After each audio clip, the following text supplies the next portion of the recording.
Your boy is in the house, but I'm not hosting. We've got somebody else hosting. He's a rookie. He's a rookie here, okay? So some pressure on him. I'll try to make it light with my man Peter Traeger. All right, now he got loudmouth himself, Mr. Attitude, dog in the house, okay? What's you up, know that's going on. And my man Swagoo. He's my buddy. He's my buddy. So now, doggies, I could say holla at your boy, but that's not good enough. We got doggies in the house. So you know what we're gonna do? Let's go! Yes, sir! Let's roll. Let's do this. Love this. Guys, first take. I'm hosting. I cannot wait to be here for the next 2 hours. What a crew. Yes. We're starting in New York. Let's kick things off right here in the Big Apple. The headline yesterday, as you saw, Adam Schefter reported, New York is benching Russell Wilson in just week 4 of the NFL season. They're handing the ball over to their first-round pick, Mr. Jaxson Dart. It'll be the first start of Dart's career, and it'll come against the undefeated Los Angeles Chargers. The winless Giants are hoping the move will spark something after Russ struggled mightily against the Chiefs this past weekend. Stephen A. Yeah.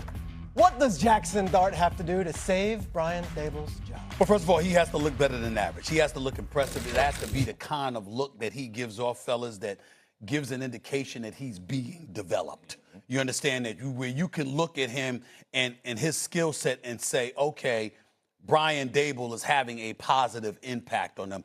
Of course, you have to see the team collectively feed off of his energy, his adrenaline, and that from the Giant faithful out there, where your defense shows up and be a bit respectable. But most importantly than that, you've got a stud in Malik Neighbors. You've got another one. You just got Wan'Dale Robinson can ball too.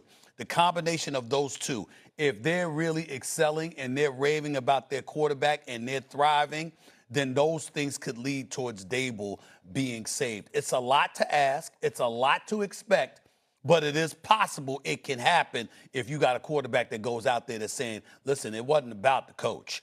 It was about who was playing quarterback. I'm here now, so you don't have nothing to worry. You don't have much to worry about. Yeah, I'd be a little worried if I'm Daboll because Jones has played well in Indianapolis, which obviously also doesn't look good. Right. But I believe in Daboll. I still think he's a good coach. Wilson was terrible in games 1 and 3. Great in the middle there against Dallas. That might be more about the Dallas defense than it might be about of course it is. Wilson. So, I mean, I think that this is a move he probably had to make. Now, he had 2 paths to keep his job with the owner this year. His first path was to have a very good season with Wilson, win 9 games, and be on the periphery of the playoffs.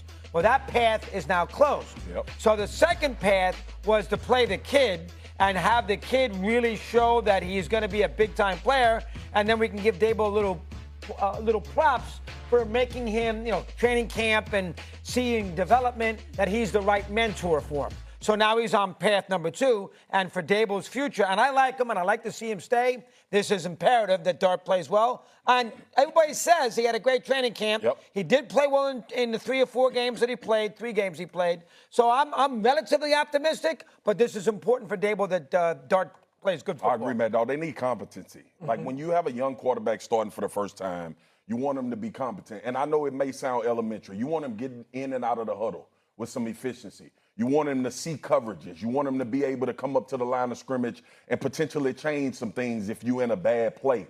And sometimes it's about how well the individual plays as opposed to winning games. I said it before the season. The Giants are really solid in a lot of areas. I like this team. They got to get a little bit better in the secondary, obviously. But this defensive front, one of the best defensive fronts in the league when you talk about individuals. This offensive line is going to be better, especially with Andrew Thomas coming back. Jaxson Dart, to me, has to show competency. I harken back to when J.J. McCarthy played his first game under Kevin O'Connell. I thought that pressure was significant because Kevin O'Connell had proven that I can get quarterbacks that were cast away to win 14 games in Minnesota. Right. Brian Daboll doesn't have that issue. He has to have that particular position look well as the game goes along. Now, you in New York, Y'all both got radio shows. If this kid plays well, y'all know what's going to happen. Right. Y'all know what's going to transpire. It puts more pressure on Brian Daboll if Jaxson Dart comes out here and looks phenomenal. Because what else you got around him? Because what else you got around him, and right? So the team in itself, Jaxson Dart, more importantly, has to show competency. And if he, by some chance, goes out there and looks like some of these rookies we've seen, Jaden Daniels, or he looks like Burrow look, or if he looks any remotely close to that, they have more pressure. Joe Shane and Brian Daboll has more pressure. So what I'm trying to say is we can be all excited about Brian Daboll's job and Joe Shane's job. There is going to be an enormous amount of pressure if this kid is good. Not if he bad, because they're going to get fired anyway. I'll add, 31st in defense with that front four right now. Red zone, Russell Wilson, I think, is 4 for 20 in the red zone as far as passing attempts.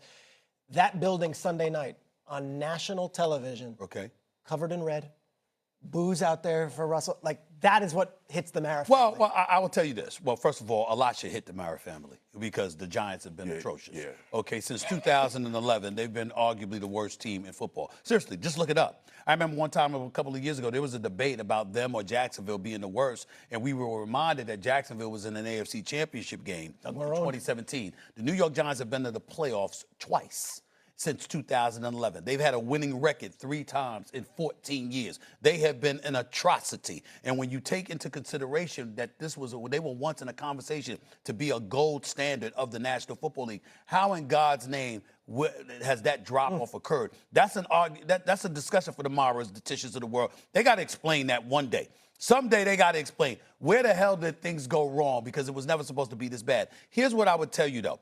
As we heard those boos, this is where Brian Daboll hurts himself.